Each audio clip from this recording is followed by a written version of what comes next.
Welcome to Strange and Interesting, the podcast about the paranormal, folklore, urban legends, and pretty much anything else that I happen to find strange and interesting. I am your host, Al. This is the 13th episode of this podcast. So, of course, this is the perfect time to talk about the folklore surrounding the number 13. This number is often associated with bad luck and misfortune. I'm sure we've all heard stories about people who consider Friday the 13th to be an unlucky day. Fans of the cartoon cat Garfield might recall he lived in fear of Monday the 13th. There is an officially recognized mental disorder describing the fear of the number 13 called Triskaidekaphobia. This disorder was recognized in the early 1900s by American psychiatrist Isidore Corrate in his book Abnormal Psychology. People who suffer from this condition might show anxiety when confronted by the number 13. It can even influence behavior in other ways. A person living in fear of this number might refuse to travel or schedule important events on the 13th day of the month. Fear of the number 13 can influence architecture as well, such as elevators labeling the 13th floor as the 14th floor. Some airports will avoid having a 13th gate, and some hotels might avoid having a room 13. The Wikipedia article on Triskaidekaphobia has a picture taken at a horse racing track with 3 stalls labeled 12, 12A, and 14. Perhaps this is to ease the tensions of the team that needs to keep their horse in that stall. I want to stress that fear of the number 13 is not universal. Different cultures associate other numbers with misfortune. In Italy, some people view the number 17 as the same way other people view the number 13. In some Asian cultures, the number 14 is considered unlucky because it sounds similar to the word for death. Afghan culture considers the number 39 unlucky. And Japanese maternity wards will not have a room 43 because the pronunciation for that number is similar to the word for stillbirth, which is certainly not something an expectant mother wants to think about. There are exceptions to the belief in 13 being unlucky. Musician Taylor Swift is a notable example.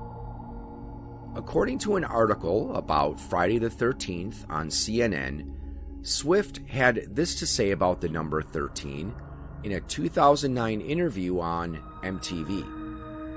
"I was born on the 13th. I turned 13 on Friday the 13th. My first album went gold in 13 weeks. My first number 1 song had a 13-second intro. Every time I've won an award, I've been seated in either the 13th seat, the 13th row, the 13th section, or row M, which is the 13th letter. Basically, whenever a 13 comes up in my life, it's a good thing." It might not be entirely clear as to why people consider this number to be unlucky, though there are many suggestions. Some of them, their validity is questionable. In any case, it is still interesting to look at some of the folklore and superstitions around the number 13.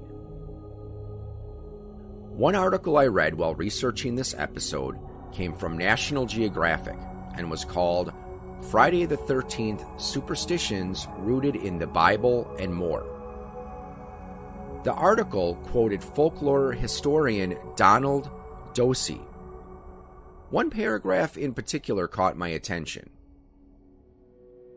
Dosi traces the fear of the number 13, aka Triskaidekaphobia, to a Norse myth about 12 gods having a dinner party at Valhalla, Norse mythology's heaven.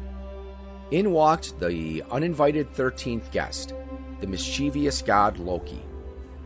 Once there, Loki arranged for Hoder, the blind god of darkness, to shoot Balder the Beautiful, the god of joy and gladness, with a mistletoe-tipped arrow.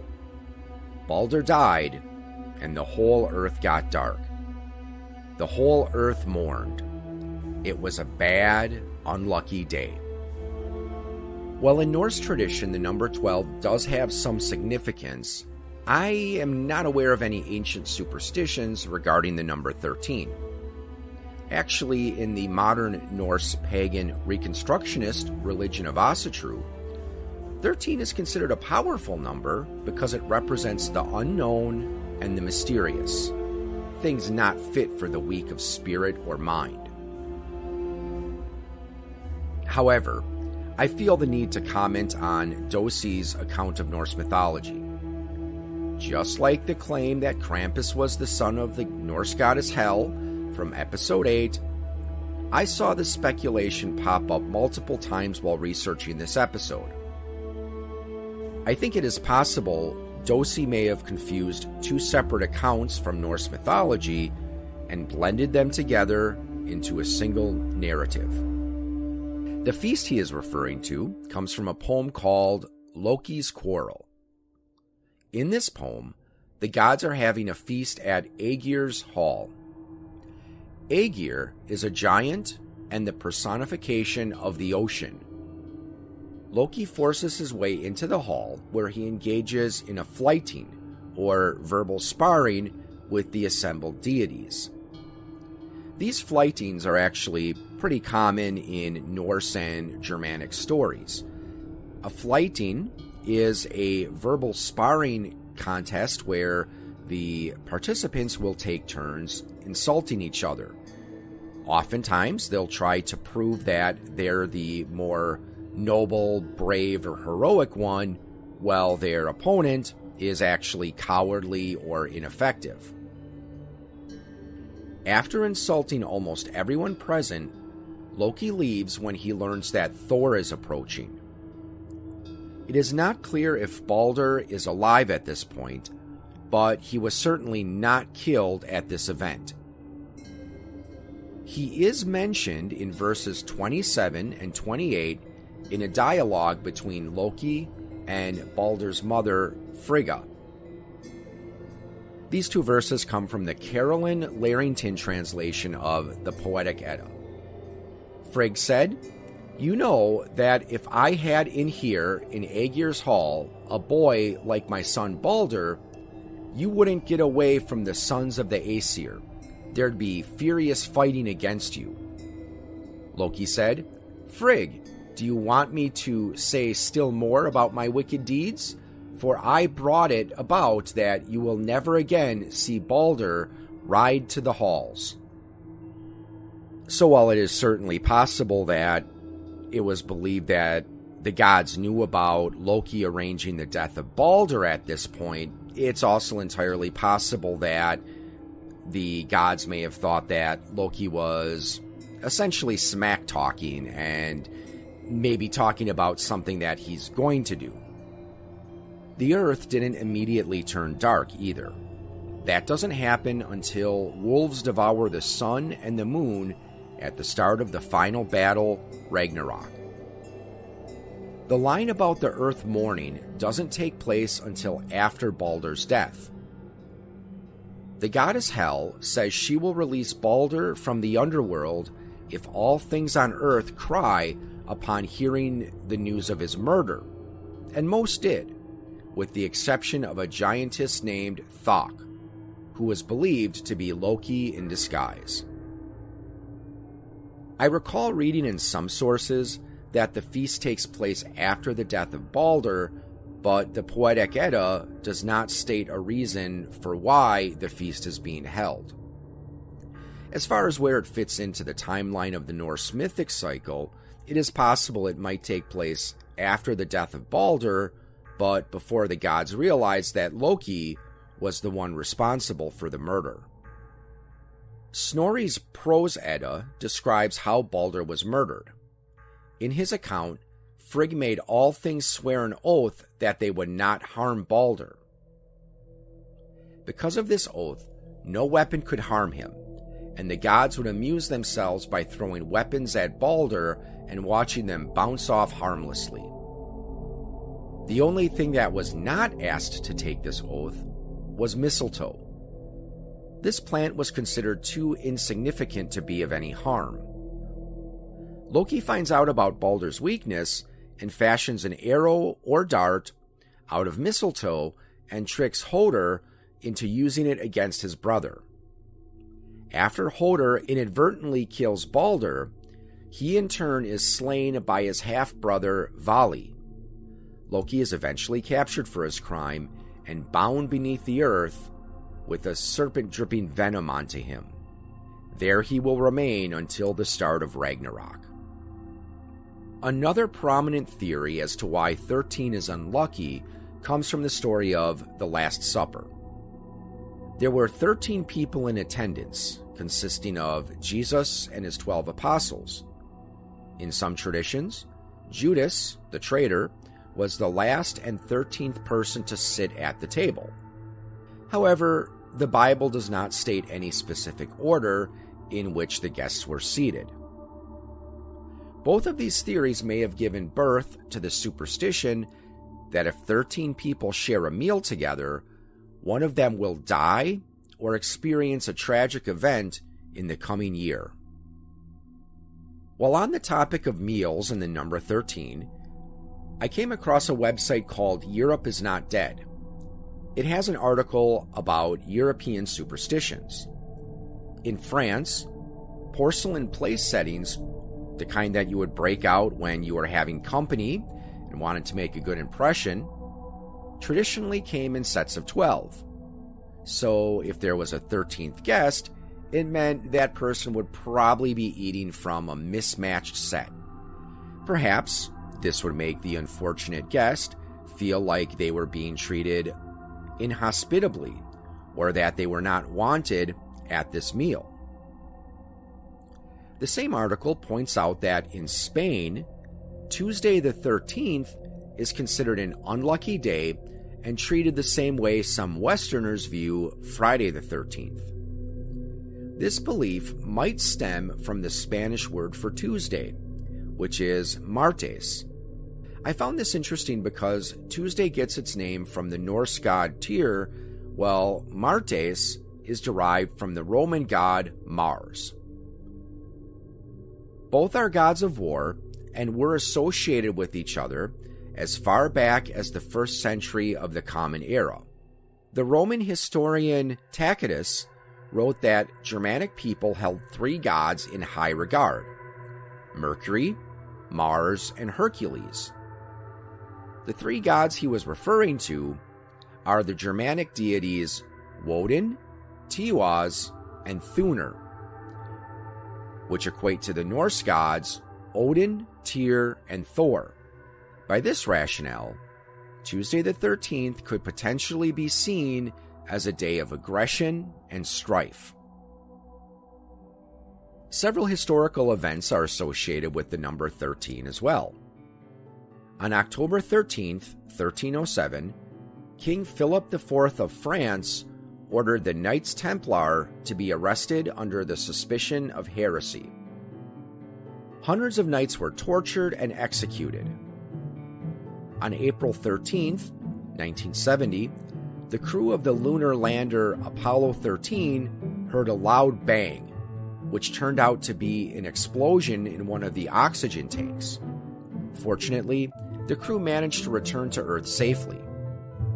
Computer users in the 1980s needed to worry about a virus called Jerusalem. This virus was programmed to activate on Friday the 13th. It would slow down computers and delete files. There have also been several flights that crashed or went missing on the 13th day of the month. A variety of macabre or superstitious things are also connected to the number 13. A coven was believed to have 13 witches, though in some traditions, a witches' gathering would consist of 12 members plus the devil. There are traditionally 13 steps up to the gallows, and according to some sources, capital punishment was traditionally carried out on a Friday.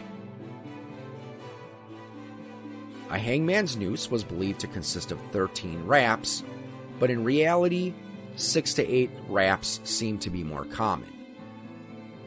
The 13th card of a tarot deck is the Death card, though it should be noted that this card merely represents an end or a transition and not necessarily a physical death. It is also possible that 13 is viewed as unlucky simply because it comes after the number 12.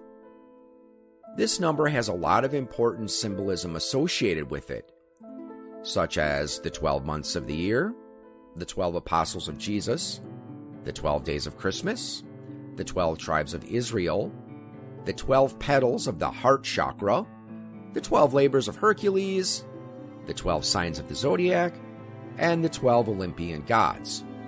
In Islam, there are 12 successors of the Prophet Muhammad. There are also 12 hours from midnight to noon and from noon to midnight. There are 12 inches in a foot, and finally, a jury consists of 12 jurors. So with this in mind, we can speculate that the number 12 can be seen as symbolic of order and completeness. What lies beyond that? The number 13, and it represents the unfamiliar, chaos, and uncertainty. All three of these things can trigger feelings of anxiety. To end this episode, I would like to quote an article on the Encyclopedia Britannica. People may also assign dark attributes to 13 for the same reason that many people believe in full moon effects. Beliefs that the full moon influences mental health, crime rates, accidents, and other human calamities have been thoroughly debunked. Still, when people are looking to confirm their beliefs, they are prone to infer connections between unrelated factors. For example, having a car accident during a full moon or on Friday the 13th makes the event seem all more memorable and significant. Once locked in, such beliefs are very hard to shake. And perhaps that is where the fear of the number 13 comes from. It is normal for people to want to make sense of a senseless world. We tend to look for patterns and common factors that might connect events, and we try to find meaning in them. The same might be said for numbers and symbols that are believed to be lucky. For example, if you notice that good things tend to happen to you while wearing the color blue, then you might try to wear an article of blue clothing for important events. In any case, we may never know the true reason why people are afraid of the number 13. But it is certainly fascinating to look at how different cultures around the world associate numbers and symbols with both fortune and calamity. Until next time, everybody, stay strange and stay interesting. You have been listening to a presentation of Point of Insanity Game Studio. Visit us on the web at poigamestudio.com. Follow us on Twitter at poigamestudio. Look us up on Facebook and email us at poigamestudio@gmail.com.